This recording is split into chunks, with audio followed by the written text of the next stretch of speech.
Hello बच्चों, आइए प्रश्न देखते हैं। स्तनियों में रक्त का थक्का बनने के लिए आवश्यक है। पहला विकल्प है कैल्शियम आयन तथा विटामिन ए, दूसरा है कैल्शियम आयन तथा विटामिन के, तीसरा है कैल्शियम आयन तथा विटामिन ए और चौथा है पोटेशियम आयन तथा विटामिन के। तो देखिए, अगर हम इस प्रश्न की मुख्य अवधारणा के बारे में बात करें तो हम यहाँ पे देखते हैं कि रक्त का थक्का बनने में क्या सहायक होता है। तो देखो, जब भी कभी चोट लग जाती है तो उसके लिए क्या होता है, रक्त का थक्का जमना जरूरी है, वरना क्या होगा, रक्त जो है वो शरीर से बाहर बहता रहेगा। और रक्त का थक्का बनने के लिए विभिन्न प्रकार के कारक काम करते हैं। बनने के लिए विभिन्न कारक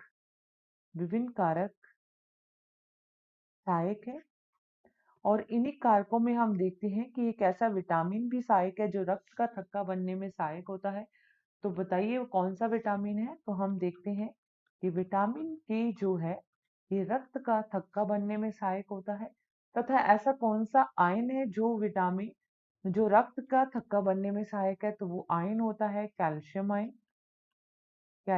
आयन, जिसको Ca+2 या फिर Ca++ के रूप में लिखा जा सकता है। तो कैल्शियम आयन तथा विटामिन के रक्त के थक्का बनने के लिए आवश्यक कारक है। तो देखो, पहले विकल्प में कैल्शियम आयन तो दिया है परंतु विटामिन ई नहीं दिया। विटामिन ई जो है वो त्वचा को स्वस्थ रखने में सहायक होता है।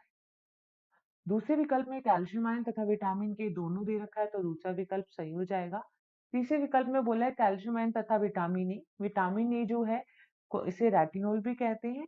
ठीक है, तो ये क्या है, दृश्य से संबंधित उसमें सहायक होता है। इसकी कमी से रतौंधी रोग हो जाता है।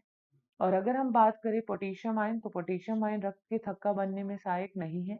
तो इस प्रश्न का जो सही उत्तर आएगा वो आएगा केवल दूसरा या बी। आशा करते हैं आपको इस प्रश्न का उत्तर समझ में आया होगा। धन्यवाद।